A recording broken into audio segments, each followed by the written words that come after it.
Mama, we appreciate you, we love you, give you thanks, Father God Almighty Lord, that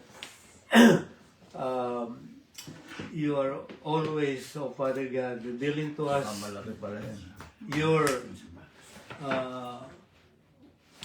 nature, your work, and you are with us always, oh Father God, you never leave us, nor forsake us. And we give you thanks for the Holy Spirit revealing to us, oh Father God, your message, your word, becoming alive in our heart, oh Father God.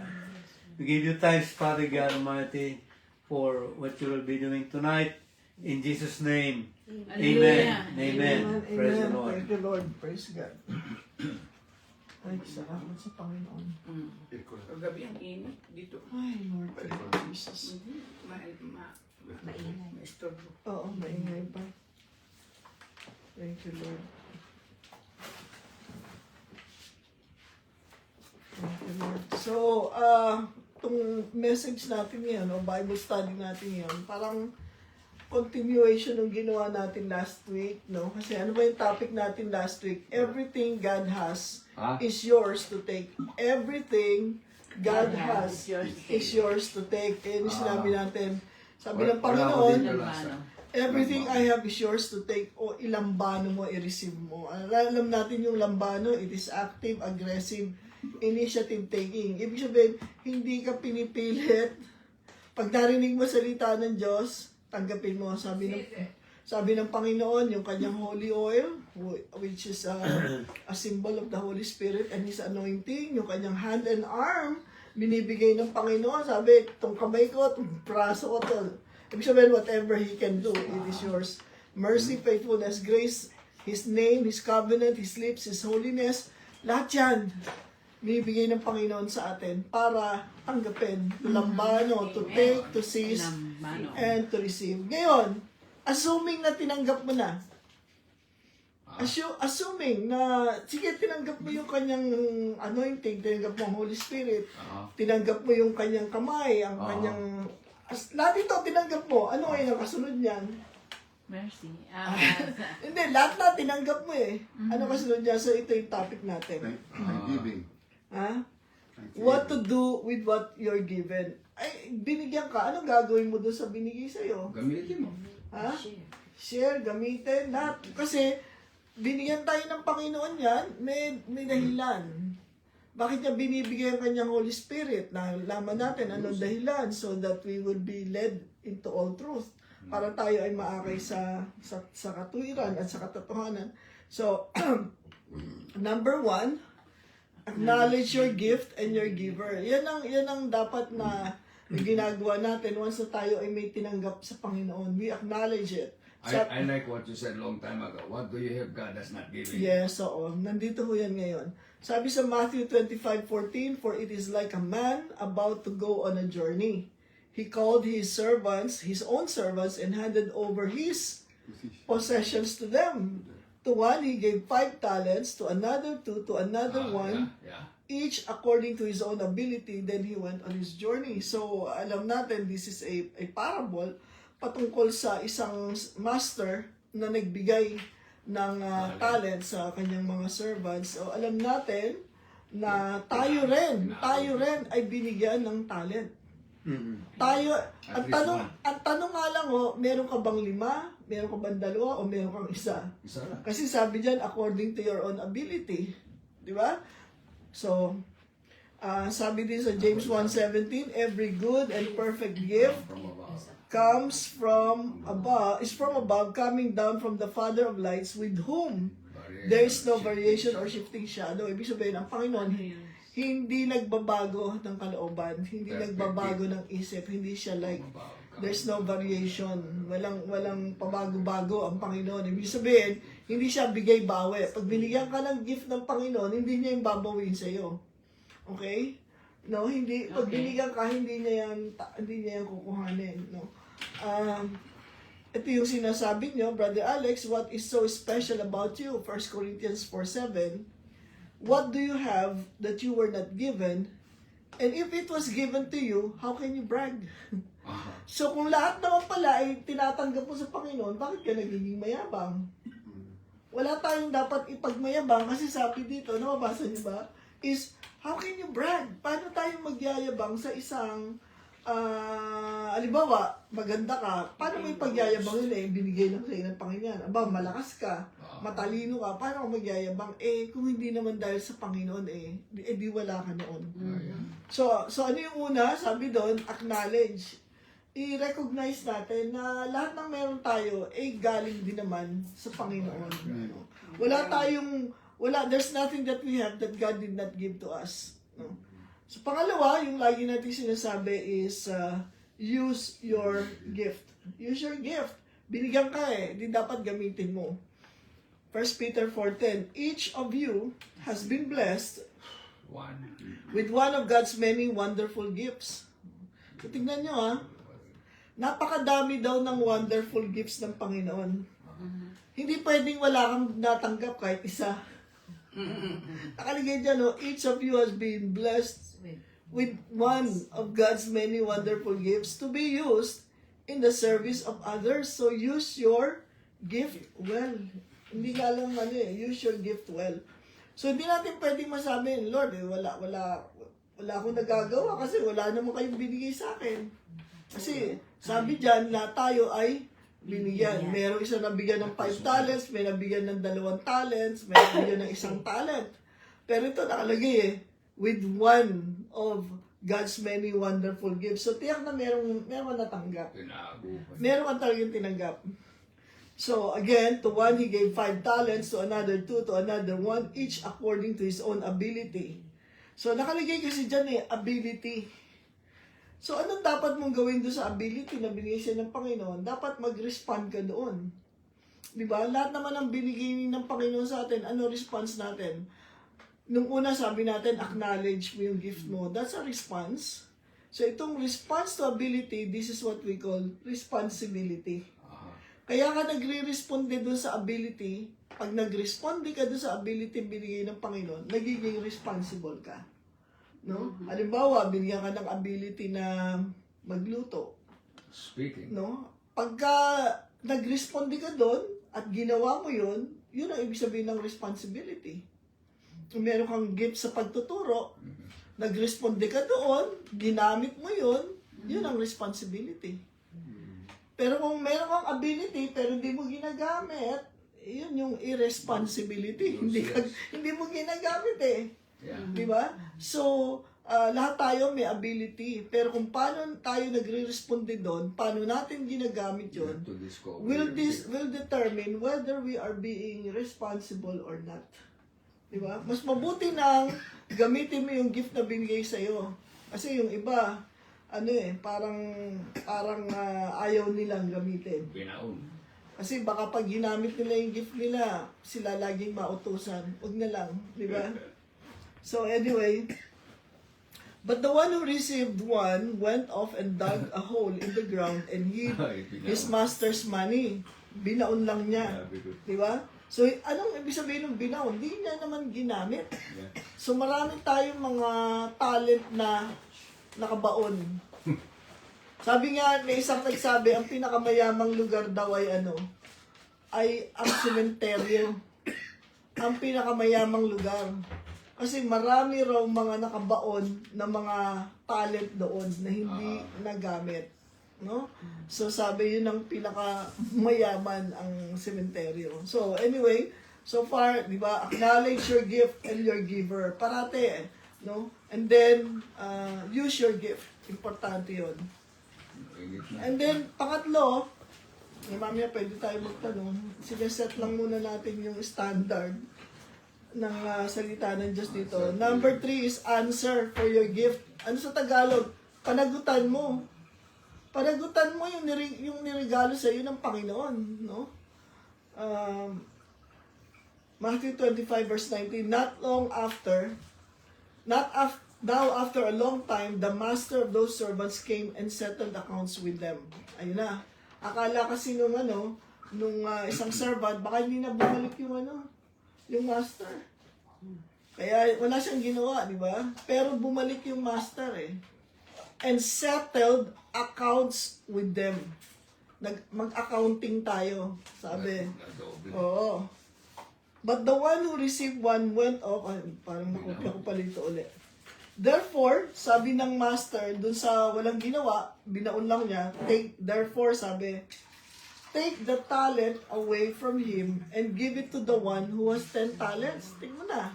Meron na siyang 10 eh. Ba't kukuhanin pa yung isa para ibigay doon? Diba? Useful.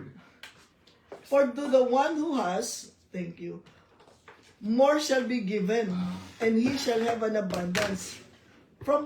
But from the one who does not have, even what he does have shall be taken away. Di ba parang sabihin natin, unfair naman. Wala na nga ito eh, isa na lang, kukuhanin pa. Useless. Tapos ibibigay pa dun sa meron na nga, marami na nga. Kasi yun ang pagiging answerable eh sa ibinibigay sa atin ng Panginoon. Kaya pansinin mo, bakit halimbawa binigyan ka ng abilidad ng Panginoon na gawin ang kahit anong bagay, habang ginagawa mo yun, lalo kang tumatalino dun sa bagay na yun.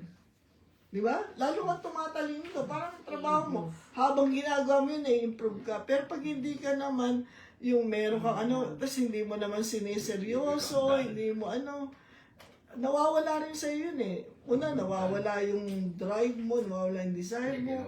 Kaya parang hindi ka nag-i-improve. Oo, yan. So, importante yun kaya, kasi alam mo ba, answerable tayo doon. Yes. Answerable tayo. Kala natin hindi pinapansin ng Panginoon yung kahit anong binigay sa yung gift ng Lord. Kala mo hindi yun mahalaga sa Panginoon. Kaya ka nga niya binigyan eh dahil mahalaga yun sa kanya. Isang araw mag-accounting tayo doon. Minsan hindi natin naiisip yun eh. Pero dadating yung time na yun. Hindi para sabihin yung judgment, hindi para mapupunta ka ba sa langit o impyerno. Na-settle na yan dito pa lang eh, sa kung saan ka pupunta. Pero magbibigay ka pa rin ng accounting how you lived your life, not for judgment, but for Rewards. Reward yan. So, importante yun. So, ano yung pang-apat? Sabi doon, grow your gift. Ano ibig sabihin ng grow? Palaguin mo. Palaguin mo yung gift na binigay sa'yo. So, sabi na naman, the one who had received the 5 talents came up and brought another 5 talents, saying, Master, you handed me 5 talents, look, I've gained 5 more. The one who had received the 2 talents also came up and said, Master, you handed me 2 talents, look, I've gained 2 much more. Alam niyo ba, pag napag-aralan niyo tong parable of the talents na to, this will affect our entire life, including our finances. Kasi dito nga at saka tanda natin, ito talaga, ang konteksto talaga nito is talent, pera. Pera talaga ang konteksto nito. Well, pwede natin sabihin marami tayong spiritual talents, pero nandito yung prinsipyo, paano ka maging financially independent. Nandito. No? Kaya kung hindi mo to pag-aaralan maigi, talagang mapupunta tayo hindi sa financial freedom, financial bondage. No? Nagsabi di ba nagtanong nga, paano mo ba masasabing prosperous ka? Di ba? Paano mo masasabi na prosperous ka? Sabi na, pag meron ka $1 million sa bangko, okay, good health and everything, meron kang peace of mind and everything, yun ang prosperity. Hindi lang kasi, sabi is prosperity covers spirit, soul, and body. No? Sabi ko nga, kung meron kang mayaman na mayaman ka, katulad ng sinabi ko sa inyo na example ko na, pero meron kang sakit na stomach cancer, wala kang makain kundi crackers lang. Samantalang etong isa, laborer lang, pero pwedeng kumain ng lechon. So in that context, masasabi mo, buti pa siya. At least wala siyang sakit. Kung wala ka namang sakit, malakas ang katawan mo, pero wala ka namang kahit isang kuseng, kahit magkano, hindi rin yung prosperity. Di ba? So kailangan makita natin. Health is also wealth. Yes, of course. Ngayon, na sinasabi dito, paano mo ma-determine na talagang prosperous ka? Pag pwede mong gawin, pag kaya mong gawin, yung pinagagawa sa ng Panginoon, prosperous ka. No? Alam mo, sinabi siya, Agnes, pumunta ka sa Africa. At doon sa Timbuktu, doon ka mag-mission ka doon. Pag sinabi mo ng ganito, naku Lord, ako makakapunta kasi nagbabayad pa ako ng mortgage ko eh. Nagbabayad pa ako ng ganito. O kaya Lord, ako makakapunta kasi may sakit nga ako eh. Alam mo, marami tayong pwede maging masabi ang dahilan. Okay, Agnes, magbigay ka ng $1,000 sa ministry na to. Hindi mo yun magawa. Ibig sabihin nun, wala pa yung prosperity sa kamay mo. Pero pag sinabi mo, magbigay ka ng $1,000 dito, sinabi mo, okay Lord, yes. At kung minsan, kahit na wala pa yung pera sa'yo, pero sinabi mo, yes Lord, there is just a test from the Lord na willing ka ba? Kasi baka pag meron ka ng 1,000, hindi ka na willing. Amen?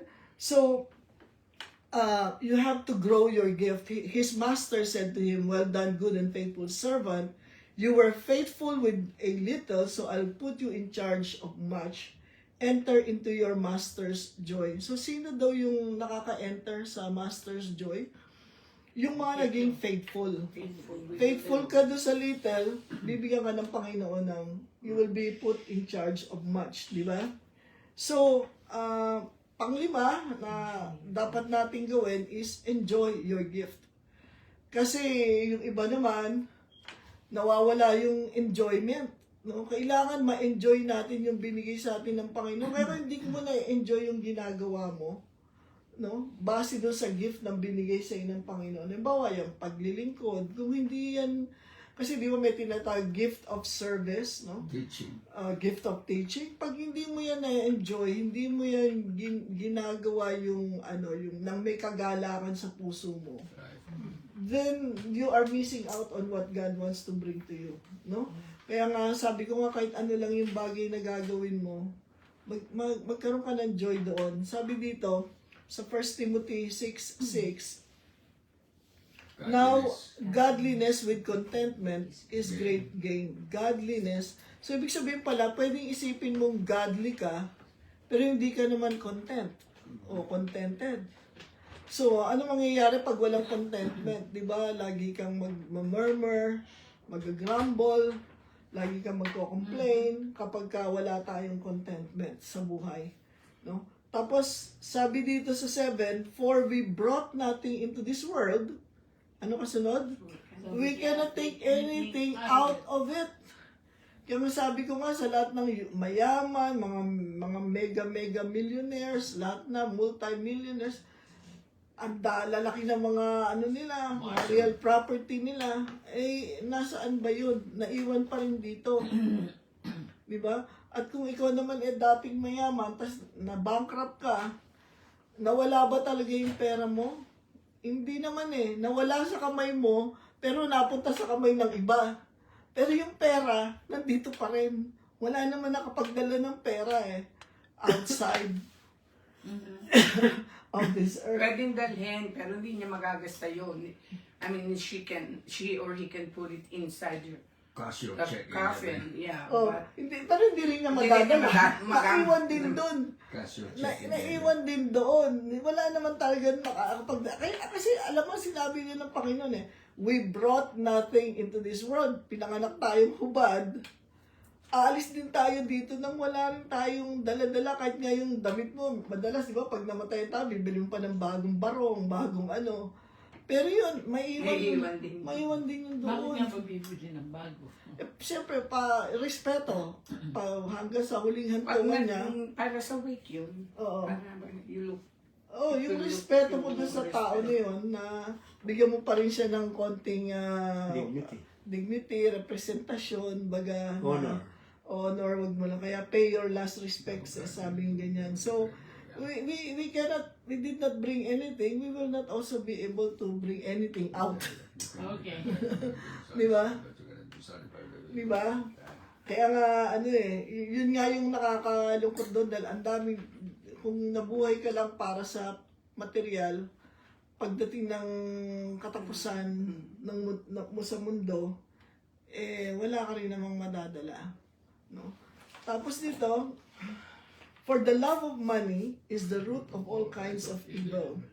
Some, longing for it, have gone astray from the faith and pierced themselves through with many sorrows. Sino ba yung laging, ito yung mga walang kasiyahan na love of money Meron siyang talagang attachment to pera, meron siya talagang pagiging greedy about money. Wala siyang yung sinasabi, how much is too much. Di ba? Ano bang halaga ang makakasatisfy sa'yo? Di ba? Ano ba yung halaga na makakapagbigay kasiyahan sa atin? Kay Oprah, nakadinig ko kay Oprah, the joy and excitement of getting more. Yeah. Kasi ang pera may mga stages Meron yung tinatawag na nando ka pa lang sa wealth acquisition. Trabaho ng trabaho. Pagdating doon sa wealth acquisition mo, pupunta ka naman doon sa panibagong aspeto noon, di ba? Yung preservation. Paano mape-preserve yung wealth mo? Maraming tao nagkuha. Tsaka ito pa nga yung nabasa ko na madalas yung pera, alam mo yung mga magulang ko nagtrabaho para magbigay sa iyo, naiwan sa yung pinagtrabahuan ng mga magulang mo. 80% of the time the money is lost in the first generation. Kasi yung pinag-iwanan mo hindi handa. Saka hindi Hindi niya pinaghirapan kaya nalustay agad. Madaling maubos. Pero may mga tao naman na talagang walang kasiyahan sa pera. Alam niyo ba itong love of money, hindi lang ito dahil dun sa kahit na yung hindi mo na binibigyan ng kasiyahan yung sarili mo na makapagpahinga. Di ba? Mahirap din yun Na trabaho ka ng trabaho. Kaya sabi dyan, pierce themselves through with many sorrows. Kasi andyan na magkasakit ka, andyan na masira ang pamilya mo, andyan na mentas ka ng maraming pera, lalo ka naman nababaon sa utang. Kasi nga, godliness without contentment, hindi yun ang gusto ng Panginoon sa atin. Nakita ko sa isang professor, nakita niya, nakalagay din sa kanyang clinic. The man who has more and wants more is poor. The one who is less and wants less is rich. Tama rin yun. Kasi hindi ka na naghahangad. And then, number 6 is, share your gift. Mamaya tayo magtanong tungkol dito. Diba? Share your gift. Proverbs 11:24, sabi dyan, one gives freely, yet grows all the richer. Parang, di ba, parang ironic. Yung isa nagbibigay, lalong yumayaman. Pero yung isa naman, nagwi-withhold, lalo namang nagiging in want, lalong nagkukulang. Di ba, ito yung hindi ito maintindihan ng mundo. Kasi ang mindset natin ganito, para ako dumami, huwag akong magbibigay. Pero sabi naman ng Panginoon, one gives freely, all the more richer. Yung iba naman na ayaw, lagi namang nawala. Kaya sabi ko, alam mo, sa tithes na lang and offering, kasi pag nag-tithes ka, 90% na lang naiwan sa'yo dahil yung 10% di naman sa'yo yun Pero yung 90% mo, blessed. Dahil nakipag-covenant ka sa Panginoon Pero yung 100% mo, on your own, that's on your own. Pero itong 90% mo, may covenant ang Panginoon sa'yo na I will prosper you. I will meet all your needs. Kaya nga, minsan ayaw mong to part with your money for whatever it is, whether tithes or offering. Mamaya, ito na. Kailangan mo ng perang pambayad sa ganito, nasira yung ganito nyo, na-breakdown yung ganito, nasira yung ganito. Kumbaga, ang dami mo kailangan bayaran. From paycheck to paycheck. Yes, which is the majority of all people here in the US, no? So, lagi natin isipin yun na ang pagbibigay sa mata ng Panginoon, hindi ka bawasan. Kung hindi pagdaragdag sa'yo. Nadadagdagan ka pag nagbibigay ka. Pero once na naggaganito ka, lalo kang nababawasan pag hindi ka nagbibigay. Kasi yun ang mindset ng Panginoon.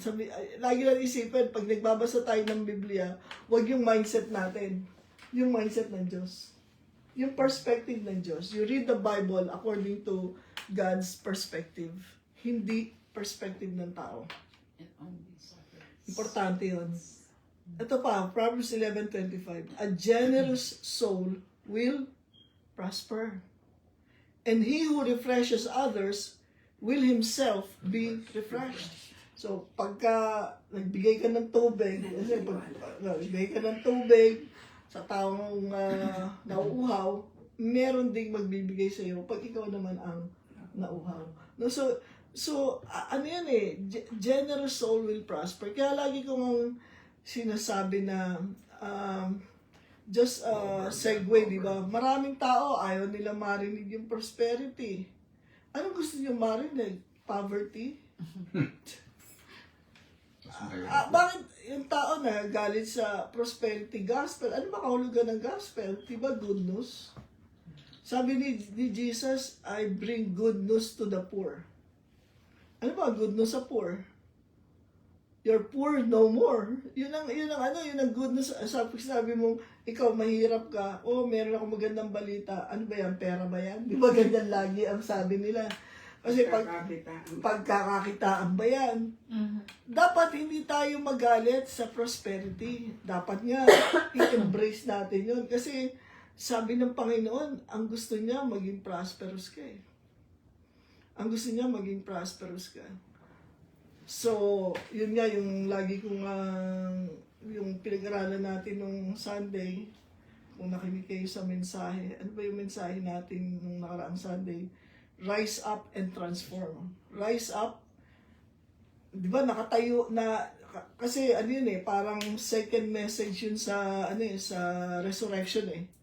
Na-resurrect ka na kasama ng Panginoon, di ba? We were dead to sin, but now we have become alive in Christ. Na-resurrect tayo. So ano na ang dapat mangyari? Parang naalala niyo ba si Lazarus? Nung sinabi ng Panginoong Jesus kay Lazarus, Lazarus, come forth. Nung lumabas si Lazarus, ano ang itsura? Ano itsura ni Lazarus nung lumabas? Doon sa tomb, doon sa cave. Anong itsura niya? Rap. Nakatoksido ba siya? Nakarap. Nakatoksido ba si Hindi, si rap. Lazarus? Lumabas siya na nakabalot pa siya doon sa grave clothes niya. Rap. Di ba? Ano sabi ni Jesus? Unwind. Untie him o unwrap him. So, ganun din tayo. Nabuhay ka na nga kay Kristo. So, nung isipin mo na lang, ikaw si Lazarus, nabuhay ka na, pero marami pang nakabalot sa'yo. So, kailangan yung mga nakabalot sa'yo, matanggal yan. Yeah. Yun yung renewing of the mind. Kumbaga, yung lahat na nakabalot sa utak mo, lahat na nakabalot sa isip mo, matanggal yan. Kasi pag hindi natanggal yan, yung paglalakad mo, parang kapareho ka pa rin ng para ka pa rin yung mami pa. Yung, di ba yung taong nakabalot ng grave clothes niya? Hindi yan makakalakad ng maayos, di ba?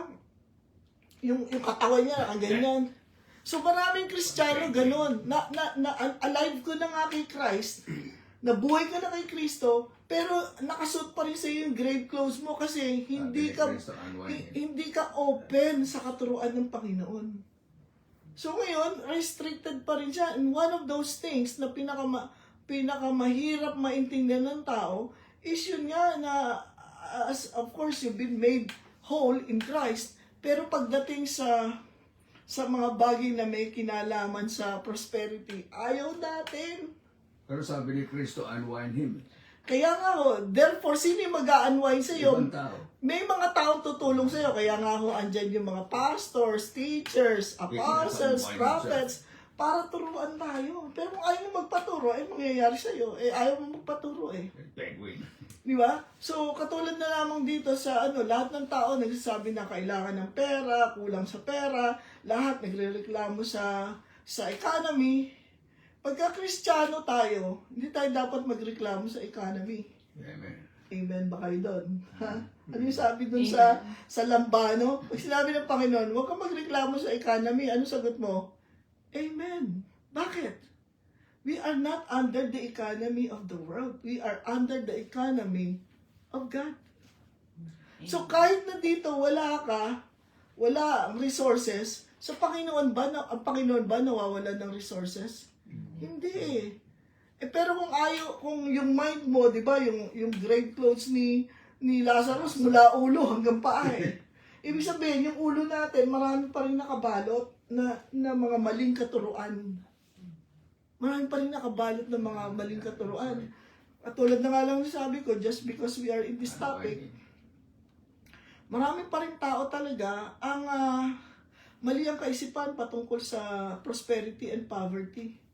Mas gusto ng mga tao na yung poverty kaysa prosperity. Sabi naman ng Panginoon, wala akong magagawa. Kahit gusto ko prosperity para sa'yo, gusto mo poverty, di yun ang makukuha mo. Di ba? Pero pagka nakarinig ka ng mga verse na ganito, sabi mo, amen, I am a generous, so therefore I am prosperous. Amen? Amen. Di ba? Sabi mo, I am generous, therefore I am prosperous. Kasi yun ang equation eh. Generosity equals prosperity. Selfishness equals poverty. Walang yun, napaka-straightforward ng Panginoon eh. Kaya nga sabi ng Panginoon, sabi niya, going back to sa sabi niya, you've been in this mountain far too long.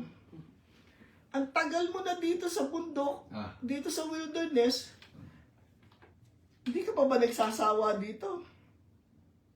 Sabi naman ng mga Israelita, sa mindset nila, dito na lang tayo, okay dito. Total, araw-araw kumakain tayo eh. Yan naman tayong mana. Araw-araw kumakain tayo. Sabi ng Panginoon, I will bring you to a land flowing with milk and honey.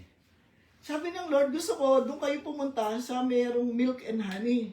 Sabi naman ba, hindi, okay na ako dito. Total, meron naman ako ritong mana eh. Basta na sa mana. So yung mga, yung mga gusto na lang doon, saan sila namatay? Sa wilderness. Unbelief. Hindi sila nakapasok. The problem is unbelief. Sabi ng Panginoon sa kanya, sa inyo lahat. Ano lang ito, paraphrase, no? Para maging, natural na, Sabi ng Panginoon sa kanya, doon sa pupuntaan yung lugar. Sa land flowing with milk and honey. It's yours. Dapat wala sa inyong mahirap doon. Imaginein mo, land flowing with milk and honey. Ano ba yung sabihin ng flowing? Dinadaluyan, inaagusan, umaagos na milk and honey. Speaking of prosperity, umaako. Sabi niya, dapat walang mahirap sa inyo doon. Diba? Totoo naman eh. Bakit may maghihirap sa inyo dinala na nga kayo doon sa flowing. Pero alam niyo, sabi ng Panginoon, there should not be poor among you. Dapat walang mahirap sa inyo. Pagkatapos ng 4 verses, sabi niya, the poor shall always be among you. Ha? Kala ko ba dapat walang poor sa amin? Tapos ngayon, the poor shall always be with you. Ano ibig sabihin nun? Kasi may mga tao na hindi makikinig, hindi susunod sa salita ng Diyos, yung ulo nila nakabalot pa rin ng grave clothes. Kasi gano'n ang pagbuburol nun sa mga nun eh. Hindi naman kasi sila ini-embalsam mo eh. Walang embalsam mo sa mga Hudyo, no?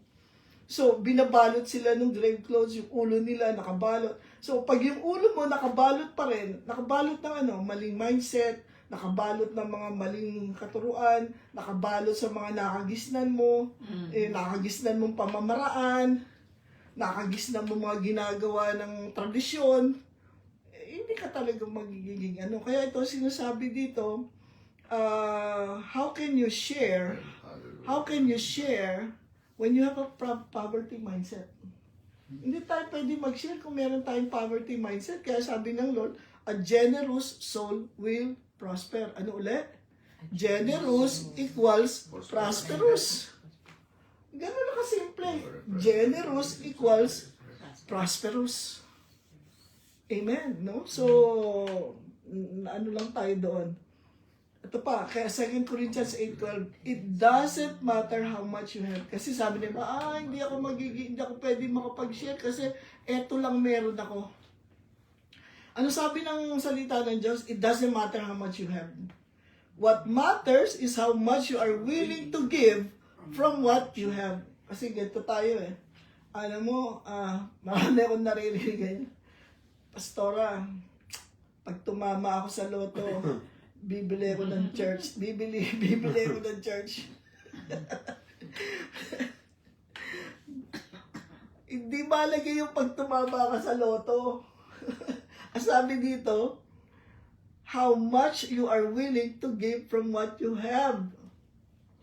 Kung meron ka $100, how much of that are you willing to give?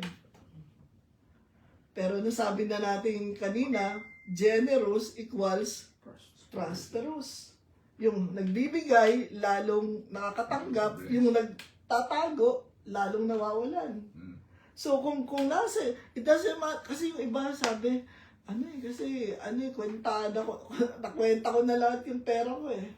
Mula pagtanggap ko ng paycheck ko hanggang doon sa But, what's that? Living under the economy of the world. Nakalimitado. It's good to have a budget. I'm not saying huwag kayo mag-budget. Mag-budget tayo. Pero, hindi tayo naka-pre-imprisoned sa budget. No? Amen? So, sabi diyan talaga, it doesn't matter how much you have. Sa Panginoon, hindi yan eh. Kundi how much you are willing to give from what you have. Kasi ang sabi ng Lord, you can only give from what you have. Kaya nga binibigyan tayo lagi ng Panginoon eh. No? Kaya mahalagang bagay ito eh. So, no one is too young or too old to be discovering and using their gift. No? Walang matanda, walang bata para ma-discover mo na bawat isa sa atin ay merong binigay ang Panginoon. Kahit na nga yung pananampalataya na binigay ng Lord eh. Alam niyo ba na ngayon ko lang napapag-aralan? Ngayon ko lang na di ba sabi ng Panginoon sa Book of Romans, the Lord has given us the measure of faith. Bawat isa sa atin binigyan ng Lord ng pananampalataya. So saan galing yung pananampalataya? Sa Diyos. So anong klaseng pananampalataya yun? Pananampalataya ng Diyos. Can you imagine that? Sabi, nung the Lord has given you the measure of faith. Kaya, hindi natin pwede magsabi na sa Panginoon, Lord, gusto ko sana manampalataya sa salita niya, pero parang wala akong pananampalataya eh. Hindi, dahil sinabi ng Panginoon, sa Book of Romans, the Lord has given you the measure of faith. So, anong klaseng pananampalataya nun? Di pananampalataya ng Diyos. Kasi galing sa Kanya eh. So, itong pananampalataya na to, this is the best kind of faith. Bakit best kind of faith? Galing sa Diyos eh. Di ba? So, pag naintindihan natin yun na, Lord, I have faith to believe for this kasi yung pananampalataya ko from the very start ay galing din naman pala sa inyo. Ano nga yung natin, what do you have that God did not give you? Kasama ba din yung pananampalataya? Amen. Yes. Kung may pananampalataya ka ngayon, saan galing yan? Sa Kanya rin. Kaya di ba? Kaya kung may sinasabi ang Panginoon, pwede kong manampalataya doon because after all, yung pananampalataya ko pala ay galing din sa Kanya. Kaya sabihin, Lord, ginagamit ko yung pananampalatayang binigay niyo sa akin. Some people they have not discovered their gift because they are not interested in discovering it. Yes, of course. Kung hindi ka naman talaga interesado kasi gusto mo patamad-tamad ka lang dyan, hindi wala ka talaga madidiscover. Right. Pero tandaan natin, like for instance, yung mga taong kakilala natin, like si Colonel Sanders ba yun? Colonel Sanders. Di ba? 65 years old siya nung na-found niya yung Kentucky Fried Chicken, KFC. Si Ray Kroc, 44 years old siya nung niya yung McDonald's, di ba? Kilala niyo ba si Susan Boyle? Yes. Yung manganganta. Oy, nanalo siya. Ano ba yun sa nanalo? Kung Hindi siya nanalo talaga. Hindi siya nanalo, pero sumikat sumigat siya. after that. Yung Britain Got Talent, Got di ba? talent. 47 years old na siya noon nung na-discover siya na kumanta. So, ibig sabihin, no one is too young or too old to be discovering and hindi lang tandaan nyo to, discover and use. Na-discover mo nga yung talent mo, ayaw mo naman gamitin. Anong klase yun? Wala rin. Di ba? Bali, wala rin yun. Okay, so i-summarize natin, tapos kung may tanong kayo, pwede kayo magtanong. What to do with what you're given? Lahat tayo binigyan ng Panginoon. Halimbawa, yung pananampalataya mo, God has given you the measure of faith. Ano gagawin mo dyan? O yung mga abilities mo, yung lahat ng meron ka, yung pamilya mo, mga anak mo, mga apo mo, anong gagawin mo dyan sa mga ibinigay sa'yo ng Panginoon? Yung anointing niya, yung grace niya, yung wisdom niya, lahat yung binigay eh. Anong gagawin natin? Number 1, ang sabi natin, acknowledge your gift and your giver, which means be grateful. Dapat grateful tayo talaga lagi. Yung lagi tayo nagpapasalamat sa Panginoon dahil Lord, wala naman akong magagawa on my own. Diba? Lahat ng meron ako galing sa inyo. Hindi ako pwedeng maging mayabang. Rather, I'd be grateful. No? Talagang, alam mo ba yung na-remember niyo ba ang kung ano yung gratitude? What is the simplest meaning of gratitude? Sa Biblia, gratitude means recognizing the good. Ano daw yung gratitude? Recognizing the good. Pag nare-recognize mo yung good, grateful ka dun. Pero pag ang nare-recognize mo lagi yung pangit, hindi ka nagiging grateful. Right? So, katulad nga sinasabi ko, marami tayo, nakatingin tayo lahat sa mga problema na nangyayari sa mundo. At marami naman talaga, kasi hindi naman ito yung permanent place natin. We are just passing through. Meron talaga mga pero just look at the good. At least, sabi nga, at least, sa may mindset ng tao, at least, buhay ka pa. At least, kasama mo yung pamilya mo. At least. So, huwag mo sabihin at least. Sabihin mo talaga, thank you, Lord. Kasama ko pamilya ko. Thank you, Lord. Kumakain kami. Thank you, Lord. No, nandito kami. Ligtas kami. Thank you, Lord. Wala kami sakit. Oh. Count it all joy when you encounter Yeah. all kinds of troubles. No? Yes. Yes. So, yan number 1 lagi. Be grateful. Number 2, sabi dyan, use your gift. In other words, be responsible. Be responsible. No? Importante yan kasi ano raw ibig sabihin ng responsible? Response to ability. Response to ability. Kaya pag hindi ka responsible, wala kang response doon sa ability na binigay sa'yo ng Panginoon. Eh yung mga tao yun ang gusto. Pagka, ayoko matutong magluto kasi ikaw lang paglulutuin. Ayaw mo kasi ikaw na lang uutusan. Ayaw mo. Pero you know what? Using your gift is how we give glory to God as well. Remember you told me you shared the 3 hours in the Philippines. Yes. Ay, maski si Sayon, Sayon, ano ba ang natutunan mo sa buhay? Sasabihin niya,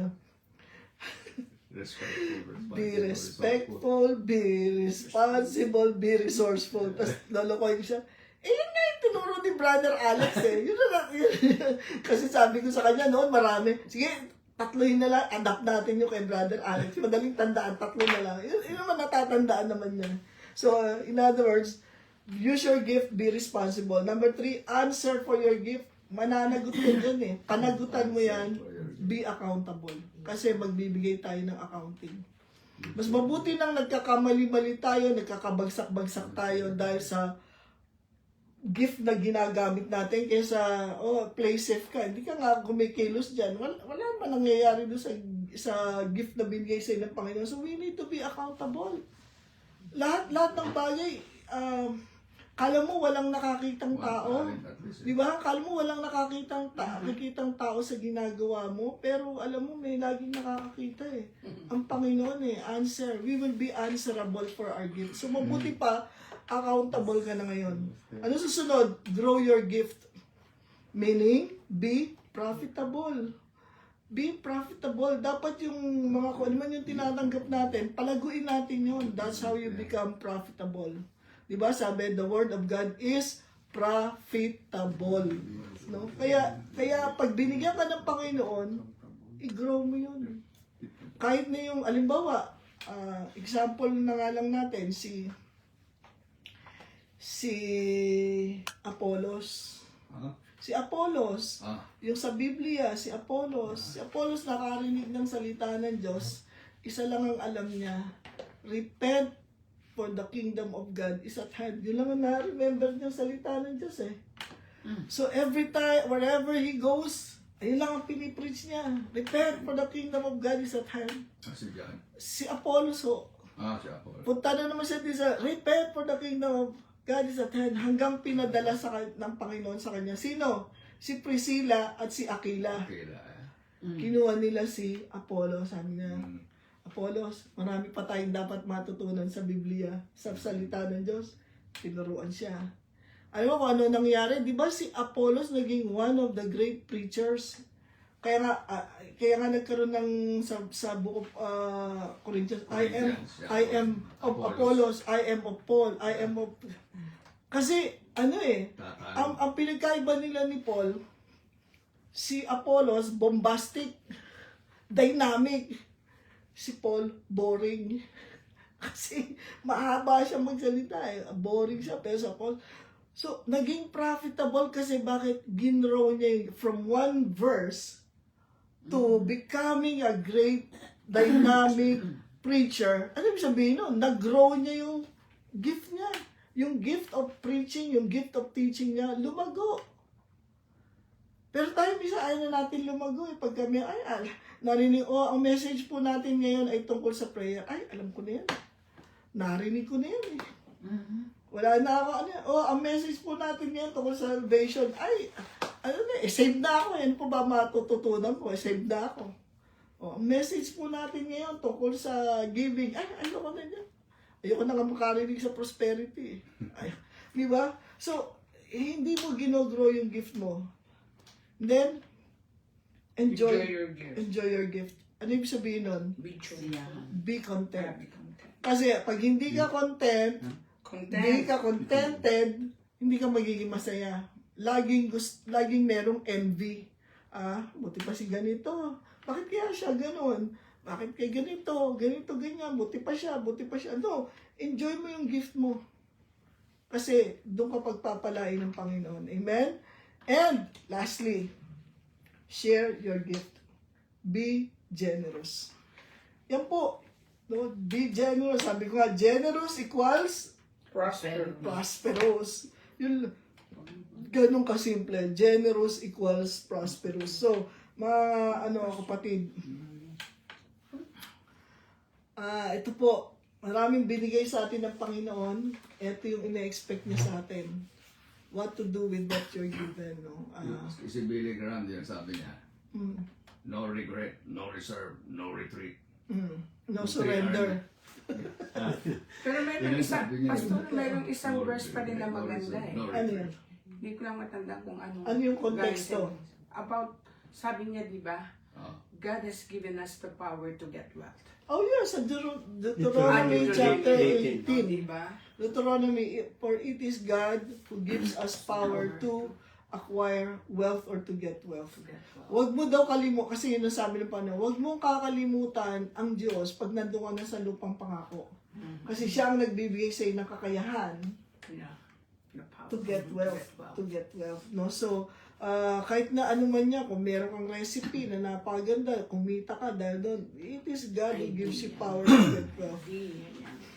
Hindi ba 9 gifts ang binigay ng Holy Spirit, pero you need only one?